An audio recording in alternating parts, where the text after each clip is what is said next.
राज संभाजी महाराज की जय भवानी, जय शिवाजी, जय भवानी, जय शिवाजी।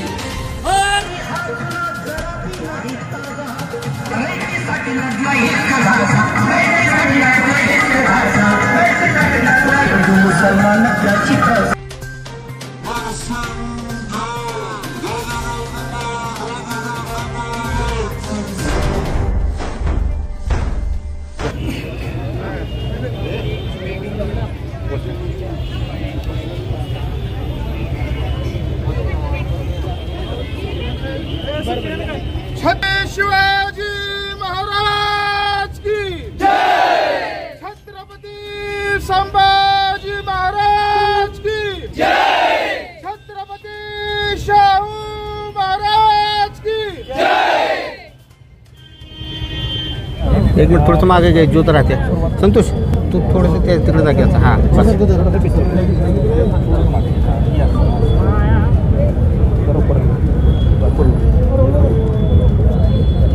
आज छत्रपती संभाजी महाराजांच्या जयंतीनिमित्त एक वेगळा उपक्रम जो आहे तो मुस्लिम समाजाच्या वतीनं आयोजित करण्यात आला आहे। नेमकं काय प्रवास होता आणि कशा पद्धतीने हे आयोजित झालं? मी मुस्लिम मावळा छत्रपतींचा या शीर्षकानुसार सातारा जिल्ह्यातील मुस्लिम समाजातील तरुणांनी छत्रपती सन्मान ज्योत आणायचं आयोजन केलं आणि ती ज्योत छत्रपती संभाजी महाराजांनी मुस्लिम समाजावर प्रेम दाखवत मुस्लिम समाजाच्या असलेल्या प्रार्थनास्थळाला, धार्मिक स्थळाला सन्मान करत किल्ले मंदनगड येथील पीर खुर्ग अब्दाल शाह यांना दिलेल्या 350 एकर इनामी जमीन आणि त्या ठिकाणी सुरू करत असलेल्या, साजरा करत असलेल्या उरूस हे दस्तावेज छावा पिक्चर आम्ही पाहिल्यानंतर, सिनेमा पाहिल्यानंतर आमच्यासमोर आले। त्याच्यानंतर छत्रपती संभाजी महाराजांच्याबद्दल असलेलं प्रेम आणखीन समाजामध्ये उद्दिगंत झालं आणि त्या संभाजीराजेंच्या आणि राजघराण्याच्या प्रेमाचं उत्तरदायित्व म्हणून छत्रपती सन्मान ज्योतीचं आयोजन या ठिकाणी आपण त्याच किल्ले मंदनगडावरून, ज्या ठिकाणाहून छत्रपती संभाजी महाराजांचे पुत्र छत्रपती सम्राट शाहू यांनी अखंड हिंदुस्थानावर 42 वर्ष राजा म्हणून राज्य केलं, त्या राजधानी सातारा या ठिकाणी आपण छत्रपती सन्मान ज्योती आणण्याचं आयोजन केलं। ह्याच्या माध्यमातून छत्रपती घराण्याचं मुस्लिम समाजावर असलेलं प्रेम आणि छत्रपती घराण्यासाठी, स्वराज्यासाठी मुस्लिम समाजाने केलेले कष्ट आणि परिश्रम ह्याचा इतिहास एक समाजासमोर असावा। फक्त मुस्लिम समाजासमोरच नाही तर इतर समाजासमोर सुद्धा या मुस्लिम समाजाच्या आणि छत्रपती घराण्याच्या प्रेमाच्या बद्दलचा इतिहास समोर यावा, हे या ज्योतीच्या माध्यमातील संकल्पना होती आणि त्यामध्ये फार मोठ्या प्रमाणात आमच्या सर्व धर्मीय बांधवांच्यामुळे यश आलेलं आहे। ज्या ज्या गावातून ही ज्योत आली त्या ठिकाणी सर्व धर्मीय लोकांनी ज्योतीचं स्वागत केलं आणि ह्या ज्योतीच्या असणाऱ्या उपक्रमाचं कौतुक केलं। ह्याच्या माध्यमातून पुढं इतिहास, जो खरा इतिहास आहे तो समोर ठेवण्याचा मानस सुद्धा प्रत्येकाने व्यक्त केला। हेच खऱ्या अर्थाने ह्या ज्योतीचे आमच्या यश असण्याचे काम आहे। सुरू करा। आज जी ज्योत आणण्यात आली, किती प्रवास होता आणि कशा पद्धतीने? साधारणतः प्रवास हा कमी होता, पण खऱ्या अर्थानं कमी प्रवास जरी असला तरी त्या प्रवासामागची ऊर्जा ही खूप मोठी होती। खऱ्या अर्थाने प्रवास जरी कमी असला तरी प्रत्येकाला परिश्रम करावे लागले। खऱ्या अर्थानं आमच्या प्रत्येक मुस्लिम समाजाचे पोरगं ज्यावेळी अनवाणी पायानं त्या रस्त्यावरनं चालत होतं तर पायालाच सोडणारे चटके, माझ्या राजाला 40 दिवस झालेल्या वेदनेची आठवण देणारे, हे चटके सहन करत करत आम्हाला आमच्या राजाची आठवण प्रत्येक पावलाला झाली। खऱ्या अर्थानं आमच्या राजानं जे 40 दिवस सहन केलं त्याला कुणीच, म्हणजे त्या त्रासाला कुणीच काहीच त्या भरू शकत नाही।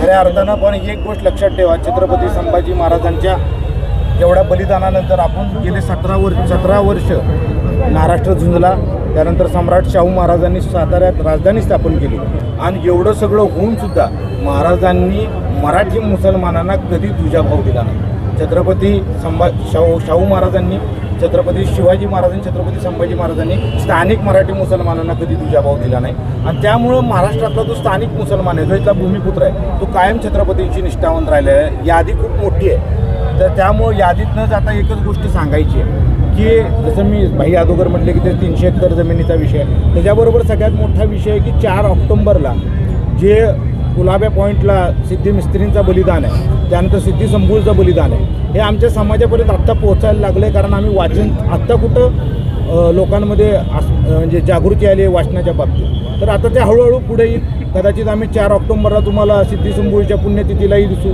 त्यानंतर आम्ही सिद्धी मिस्त्रींच्याही पुण्यतिथीला दिसू। फक्त आम्हाला लोकांना हेच सांगायचं आहे, ह्याच्यामध्ये कुठलाही दिखलावा नाही आहे, यामध्ये कुठलंही जे भीतीचं वातावरण नाही आहे, काही नाही आहे. हे सगळं फक्त छत्रपतींच्या निष्ठेसाठी, छत्रपतींच्या प्रेमासाठी आणि स्वराज्य राखण्यासाठी आणि स्वराज्याच्या दाखल्या दनीला मानवंदना देण्यासाठी आम्ही केलेलं आहे. जय जिजाऊ जय शिवराज महाराज.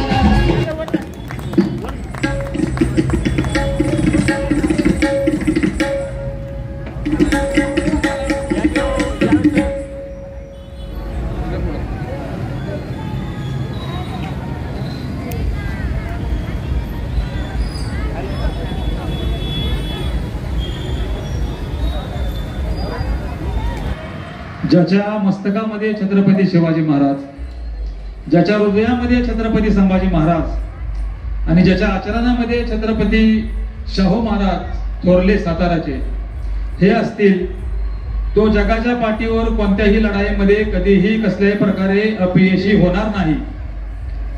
आणि ज्या पद्धतीने राजघराण्यानं छत्रपती शिवरायांच्या पासून आत्ताचे छत्रपती शिवरायांचे वंशज छत्रपती उदयनराजे भोसले, छत्रपती शिवेंद्रसिंहराजे भोसले यांनी सर्व धर्म समभावाची शिकवण संपूर्ण देशाला दिलेली आहे.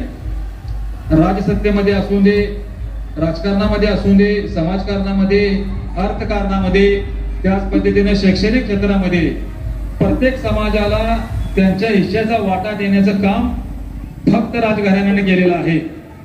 आणि या छत्रपती शिवाजी महाराजांचे, छत्रपती संभाजी महाराज, छत्रपती शाहू महाराज आणि छत्रपती प्रतापसिंह महाराज आत्ताचे छत्रपती यांनी मुस्लिम समाजाला दिलेली सन्मानाची वागणूक, मुस्लिम समाजाने त्यासाठी घेतलेलं परिश्रम याची जाणीव समाजामध्ये होण्यासाठी मी मुस्लिम मावळा छत्रपतींचा या शीर्षकाखाली छत्रपती सन्मान ज्योत आज पहिलं वर्ष आपण सुरू केलेले आहे. आणि ज्या वंदनगडावर पीर सुर्ख अफजल शाह या पीरासाठी धर्मवीर छत्रपती संभाजी महाराजांनी 350 एकर जमीन इनाम दिली आणि सर्व धर्म संभवाची शिकवण समाजाला दिली, त्या वंदनगडावरून त्याच संभाजी महाराजांचे चिरंजीव सम्राट शाहू यांनी अखंड भारतावर 42 वर्ष राज्य केलं आणि ज्या गादीवरून तख्ताच्या वाड्यावर राज्य केलं त्या तख्ताच्या वाड्यापर्यंत आज ज्योत आणली. आनंदाची गोष्ट आहे. शिवविचार मुस्लिम समाजामध्ये आणि इतर समाजामध्ये पसरवण्यासाठी ही ज्योत आणली होती. गडाच्या पासून साताऱ्यापर्यंत येण्यापर्यंत ज्या पद्धतीनं सर्व धर्मीयांनी ज्योतीचं स्वागत केलं तर निश्चितपणे अभिमानानं ऊर भरून आलं की आजही सातारा जिल्ह्यामध्ये छत्रपती शिवाजी महाराजांचे विचार त्याच पद्धतीनं तेवत ठेवण्याचं काम हिंदू मुस्लिम सर्व बांधव करत आहेत. हा संदेश दरवर्षी दिला जाणार. या ठिकाणी बोलवून तात्यांनी नेहमीप्रमाणे सन्मान केला आणि एक चांगली शिकवण समाजाला देण्याचा प्रयत्न केला, त्याबद्दल मी तात्यांचा आभार मानतो.